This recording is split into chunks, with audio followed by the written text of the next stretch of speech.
आज मी सकाळी सकाळी उठून बाप्पाला विचारलं, बाप्पा प्रसाद काय बनवायचं. असं वाटलं बाप्पा मला बोलतात रवाज बनव, शिराज बनव. नंतर ना मग उठले झोपेतून, सगळं झाडून वगैरे काढलं, मी साफसफाई केली, पूजा वगैरे केली आणि पोराला बोललो काजू बदाम आण आणि रवा आण. रवा आणायला सांगितलं, काजू बदाम आणायला सांगितलं, तूप नव्हतं, तुपाची बॉटल आणायला सांगितली.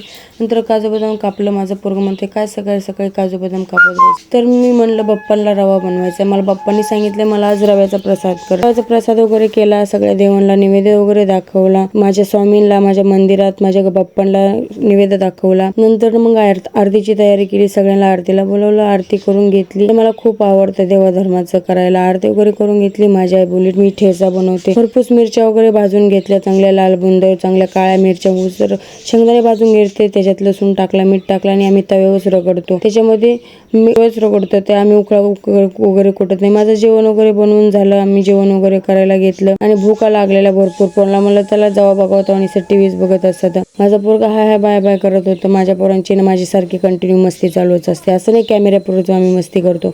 नंतर आम्ही जेवायला घेतलं, भाजी भाकर चपाती होती आणि ठेचा होता मिरचीचा आणि आम्ही खूप सारं जेवलो. आणि नंतर झोपेतून उठल्यानंतर मी मकाचे कणस शिजून ठेवलेले मकाचे कणस खाल्ले आणि मला रील्स बनवायची होती. मी माझ्या बहिणीच्या मुलाने रील्स वगैरे बनवलं, खूप मस्ती केली. तो बी मला खूप नाचत होता. कमीत कमी अर्धा घंटा आम्ही रील्स बनवत होतो. तर आजचा दिवस असा होता. व्हिडिओ आवडल्यास लाईक शेअर सबस्क्राईब करायला विसरू नका. भेटूया अशाच एका नवीन व्हिडिओ मध्ये. तोपर्यंत बाय बाय.